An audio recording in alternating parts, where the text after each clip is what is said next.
Greetings, this is Jed Schlackman. I work as a holistic counselor, hypnotherapist, and spiritual energy healer. I'm also the author of the book Consciousness, Creation, and Existence, A Guide to the Grand Adventure. And in this video I'll be reading a chapter from that book. I'll be reading from chapter 11 of the book, and the beginning of the chapter starts with a quote from the Handbook for the New Paradigm, Volume 3. So we'll start with that quote now.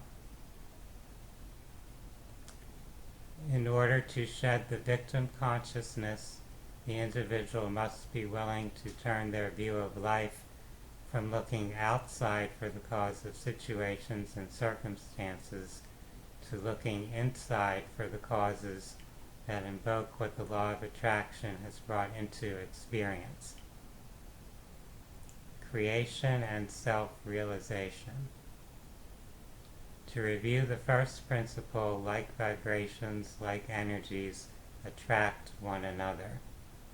In social contexts, this is expressed in the manner in which persons with similar interests congregate together. If you don't resonate with people, then you will gravitate toward moving your presence elsewhere. Sometimes people notice that apparent opposites are involved in their lives. This is because one's vibrational pattern is often expressed through a dynamic with a complementary opposite. This includes victim, perpetrator, distancer, pursuer, teacher, student, and other relationships in which one's pattern exists in the context of a relationship with another pattern.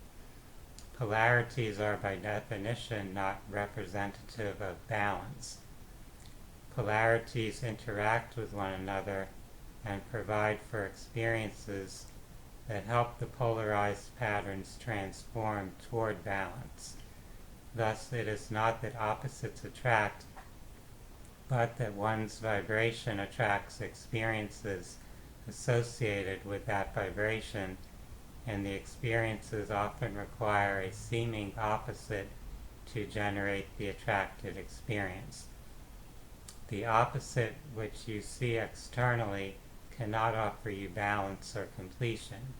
It can help you recognize your own pattern of imbalance and polarization, just as those around you who are very much like yourself provide reflections of aspects of yourself that you may learn from. Remember, self-aware entities are merely different roles being played by higher consciousness in the process of self-exploration and self-realization. As these selves interact with one another in experiential reality, they are able to learn and grow toward the balanced state of the original self.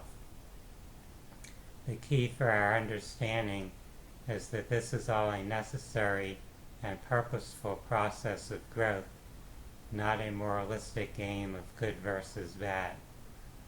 Nothing in your life or existence is quote-unquote bad from a larger perspective, as anything that may be unpleasant or regrettable from a human perspective is just an experience to provide feedback and foster growth for the spirit/consciousness that is immersed in the experience.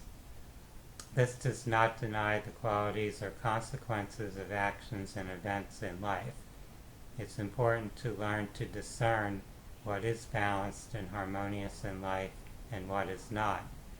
But the imbalanced experiences are vital to the learning process and not something to maintain a polarized judgment or attachment to. The source and sum of all creation is balance. There are infinite frequencies of vibration generated from the home point of balance, as the source and sum of all existence is balance.